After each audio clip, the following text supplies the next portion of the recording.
Hello ladies and gentlemen, welcome back to the channel and back to another game review. Today we are going to be talking about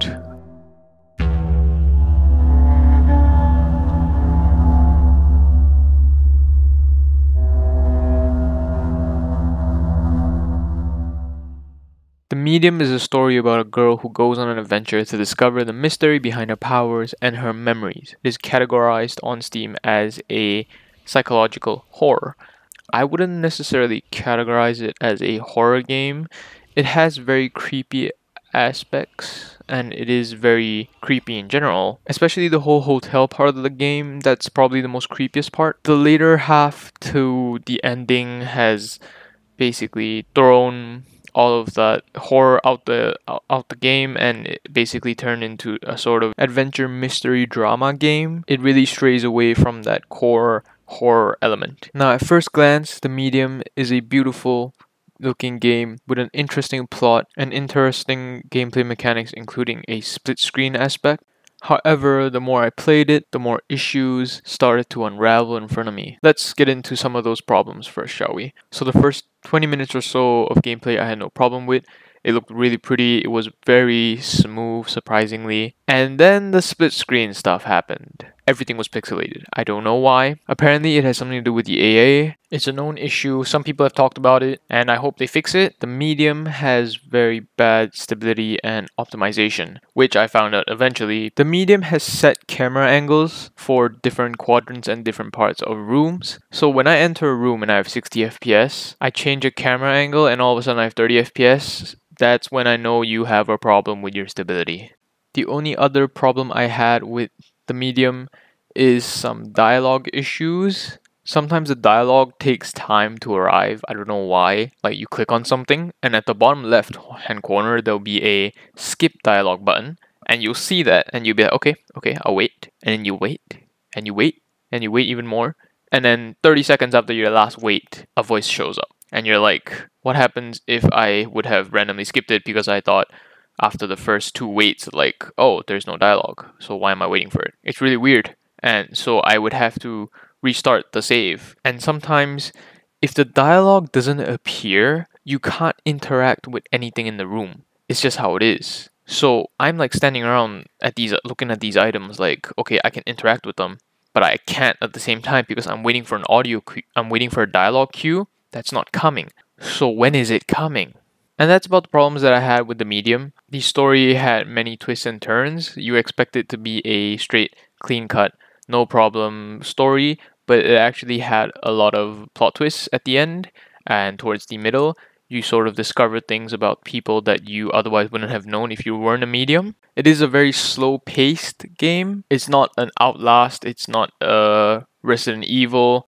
It takes a lot of time to set up the characters, set up the background story, and it gives you that emotional pull that a lot of games don't have. And that's what a good story is about. It's giving that emotional tug on your heartstrings, and it actually makes you care about said characters. There's a lot of internal monologue in the Medium, and I actually really enjoyed hearing her thoughts on some of the aspects and things that were happening around her. I really enjoyed the storyline. I think it was pretty good. It did make me care for the characters quite a bit. There were some side characters that were introduced. As a Medium, you're able to talk to spirits that are lingering around certain areas, right? Sometimes you have to set some of these characters free from the nether realm. And they don't specifically mention what these spirits have done in the time that they were alive, but they suggest it enough for you to imagine what happened, which is really good, and your mind goes to the worst possible scenario for what they did to certain people and what crimes they committed. The gameplay mechanics are different. You basically have medium powers. There's two worlds, right? As a medium, you have the overworld. I'm using Minecraft references. You have the overworld and you have the nether realm.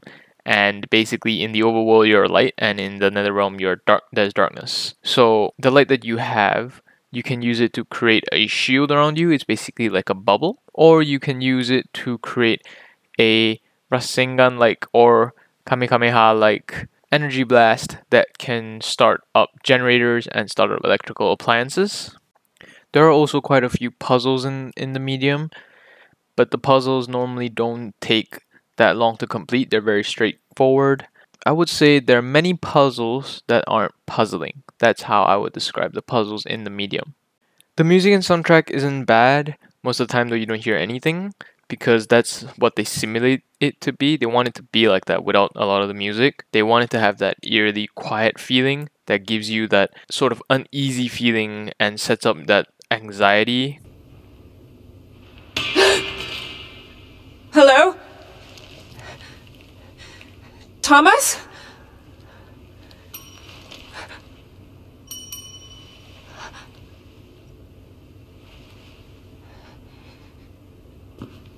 Easy, Marianne. It's just a good old-fashioned haunted hotel. You know, in horror games, when you have music, as soon as that music goes away, you know something's about to happen. That's exactly what doesn't happen in the medium.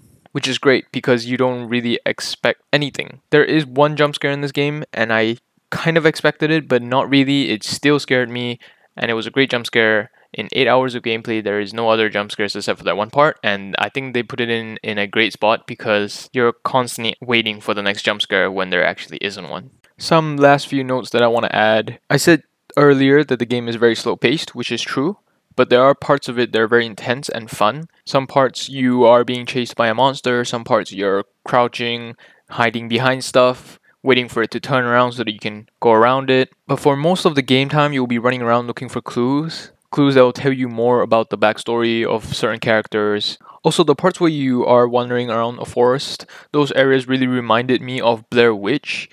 And lo and behold, the developer of Blair Witch and the medium is the same developer, which is why they felt so similar.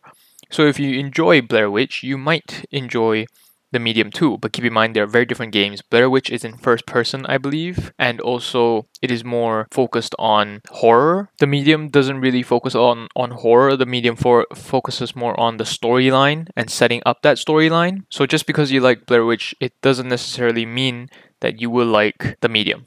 Keep that in mind. At the end of the day, I was satisfied after having to sit through a few parts that have very low FPS. I still really enjoyed the game. As I said, it's not much of a horror game, but I wasn't looking forward to the horror anyway. I was looking forward to what this game would show me within its characters and how it would tell the story of these characters and also the gameplay element. And I found that to be pretty satisfying and entertaining. It was also really fun to play. I think it's $45 on Steam if I'm not wrong for 8 hours of gameplay. So is it worth that? Maybe.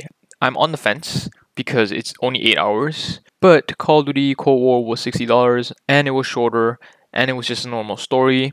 So yeah, you know what? I think what they did with the medium was really good, and $45, it's not even AAA title price. So good on you developers. I think you had a budget of 7 million and you already recouped that in a week release. So good job. I support you all the way. I think that just about covers the review for the medium. Really good game, really deserves being played.